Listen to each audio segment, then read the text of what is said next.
दोस्तों, नीदरलैंड के खिलाफ मरते मरते बचे टीम इंडिया के कप्तान और दुनिया के नंबर 1 बल्लेबाज सूर्य कुमार यादव। उनको इतनी खतरनाक चोट आई कि वह दर्द से कराहते हुए लड़खड़ाकर जमीन पर गिर पड़े।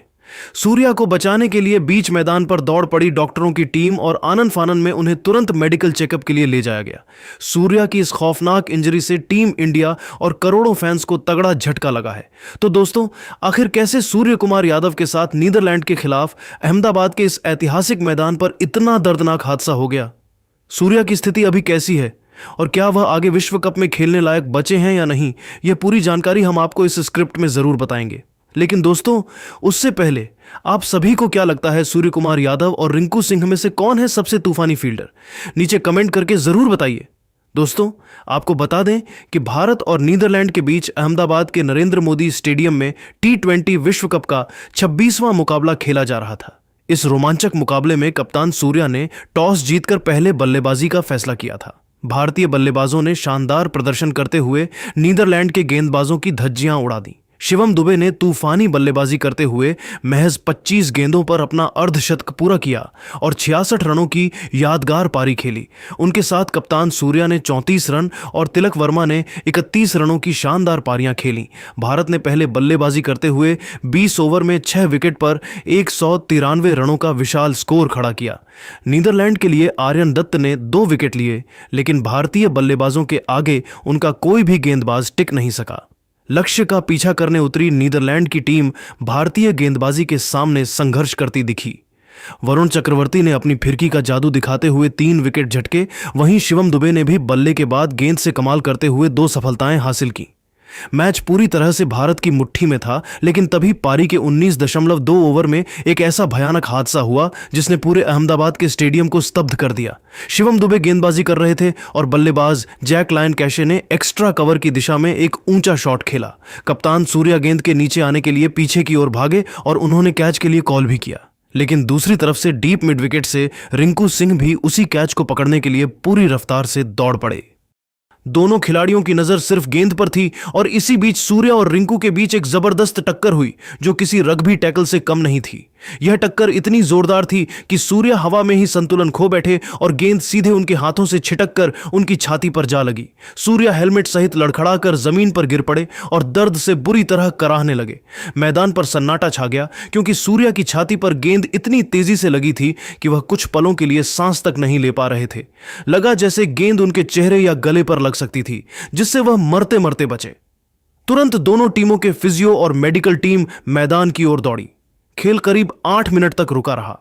फिजियो ने मैदान पर ही सूर्या का प्राथमिक उपचार किया और उनकी गर्दन और छाती की जांच की। सूर्या ने उठने के बाद अपनी गले की चैन को एडजस्ट किया और रिंकू से बात की, लेकिन उनके चेहरे पर लगी चोट का डर साफ दिख रहा था। ड्रेसिंग रूम में बैठे खिलाड़ी और कोच भी यह देखकर हक्के बक्के रह गए। स्टैंड्स में मौजूद फैंस हाथ जोड़कर प्रार्थना करने लगे कि सूर्या सुरक्षित हों।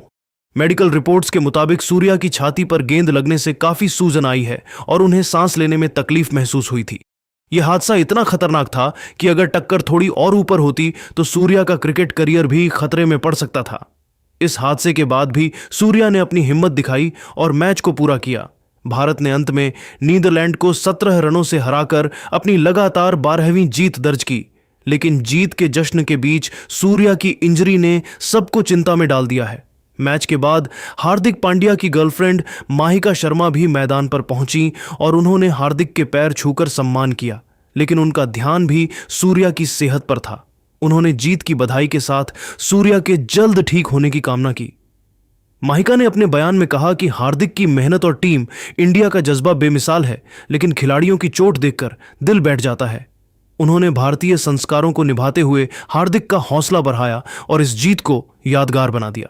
दोस्तों, यह मैच साबित करता है कि क्रिकेट के मैदान पर हर पल एक नई चुनौती और खतरा होता है। सूर्य कुमार यादव ने भले ही इस हादसे के बाद खुद को संभाला, लेकिन उनकी हिम्मत और देश के लिए खेलने का जुनून हर किसी के लिए प्रेरणा है। टीम इंडिया अब सुपर 8 की तैयारी में है, लेकिन कप्तान की फिटनेस पर सबकी नजरें टिकी हैं। अब सबसे बड़ा सवाल यह है कि क्या सूर्या सुपर 8 के मैचों के लिए पूरी तरह फिट हो पाएंगे? क्या भारतीय टीम इस झटके से उभरकर विश्व कप जीत पाएगी? दोस्तों, इस पूरे घटनाक्रम और सूर्या की चोट को लेकर आप क्या सोचते हैं? नीचे कमेंट करके अपनी राय जरूर बताइए। साथ ही सूर्या के जल्द स्वस्थ होने की कामना करें और ऐसी नई नई अपडेट्स के लिए हमारे चैनल को सब्सक्राइब करना ना भूलें। धन्यवाद। भारत माता की जय।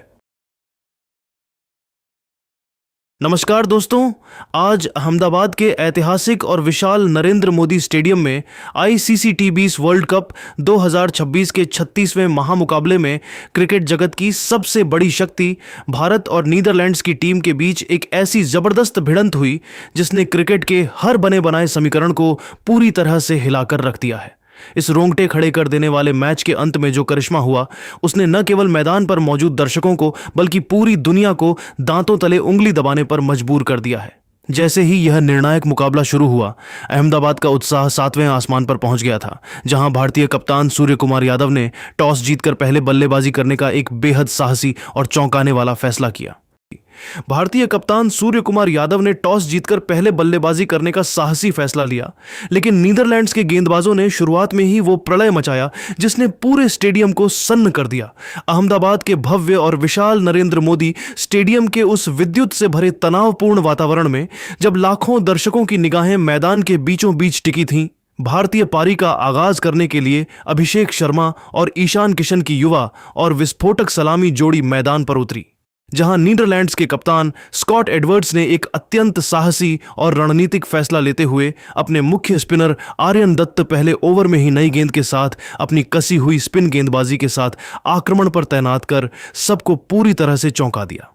आर्यन दत्त ने कप्तान के भरोसे पर खरा उतरते हुए अपने इस पहले ही ओवर की तीसरी निर्णायक गेंद पर दुनिया के नंबर 1 T20 बल्लेबाज अभिषेक शर्मा को अपनी फिरकी के जाल में ऐसा फंसाया कि वे पूरी तरह चकमा खा गए और क्लीन बोल्ड हो गए। अभिषेक शर्मा एक जोखिम भरा पुल शॉट खेलने के प्रयास में 3 गेंदों पर 0 रन बनाकर आउट हो गए। उनकी इस संक्षिप्त और निराशाजनक पारी में कोई भी बाउंड्री शामिल नहीं थी और वे दुर्भाग्यपूर्ण रूप से लगातार तीसरी बार 0 पर आउट होकर पवेलियन लौटे, जिससे भारतीय टीम को बिना खाता खोले ही पहला बहुत बड़ा झटका लगा और पूरे स्टेडियम में सन्नाटा पसर गया। अभिषेक के सस्ते में आउट होने के तुरंत बाद क्रीज पर युवा सनसनी तिलक वर्मा का आगमन हुआ और उन्होंने मैदान पर कदम रखते ही यह स्पष्ट कर दिया कि वे आज किसी दबाव में नहीं आने वाले हैं। जब नीदरलैंड्स की ओर से लोगन वान बीक दूसरे ओवर में अपनी तेज गेंदबाजी के लिए आक्रमण पर तैनात हुए, तो तिलक वर्मा ने उनकी पहली ही गेंद को बहुत ही खूबसूरती से भांपते हुए एक्स्ट्रा कवर के ऊपर से एक शानदार और गगनचुंबी छक्का जड़कर अपने खतरनाक इरादे साफ कर दिए। दूसरे छोर पर खड़े ईशान किशन ने भी बहती गंगा में हाथ धोना शुरू किया और लोगन वान बीक की तीसरी गेंद पर एक अत्यंत कड़क चौका जड़कर भारतीय स्कोरबोर्ड को रफ्तार प्रदान की। ईशान किशन आज एक बहुत ही आक्रामक और विनाशकारी मूड में नजर आ रहे थे और उन्होंने अपनी आक्रामकता को तब और बढ़ा दिया जब कोलिन एकरमैन चौथे ओवर में अपनी स्पिन गेंदबाजी के साथ आक्रमण पर आए, जहां ईशान ने उनके खिलाफ एक विशाल गगनचुंबी छक्का जड़कर दर्शकों को झूमने पर मजबूर कर दिया। हालांकि नीदरलैंड्स के स्पिनर आर्यन दत्त 5वें ओवर में जब दोबारा अपनी जादुई गेंदबाजी के साथ मोर्चे पर तैनात हुए, तो उन्होंने अपनी एक स्किड होती गेंद पर ईशान किशन को भी चकमा देकर पवेलियन का रास्ता दिखा दिया। ईशान किशन बैकफुट पर जाकर रक्षात्मक शॉट खेलने के प्रयास में 7 गेंदों पर 18 रनों की एक तूफानी पारी खेलकर आउट हो गए। उनकी इस छोटी मगर असरदार पारी में 2 कड़क चौके और एक शानदार छक्का शामिल था, जिससे भारतीय टीम का स्कोर 2 विकेट के नुकसान पर 34 रनों के एक नाजुक आंकड़े तक जा पहुंचा। ईशान के जाने के बाद भारतीय कप्तान और टी20 क्रिकेट के बेताज बादशाह सूर्य कुमार यादव मैदान पर आए और उन्होंने तिलक वर्मा के साथ मिलकर भारतीय पारी को बहुत ही सूझबूझ के साथ आगे बढ़ाना शुरू किया। जब नीदरलैंड्स की ओर से युवा तेज गेंदबाज काइल क्लाइन छठे ओवर में अपनी कसी हुई गेंदबाजी और सटीक लाइन लेंथ के साथ आक्रमण पर तैनात हुए, तो सूर्या ने उनकी पहली ही गेंद पर अपनी कलाइयों का जादू दिखाते हुए एक दर्शनीय चौका जड़कर विपक्षी टीम पर बना दबाव कम कर दिया। सूर्य कुमार यादव उस समय 11 गेंदों पर 12 रनों के निजी स्कोर पर बहुत ही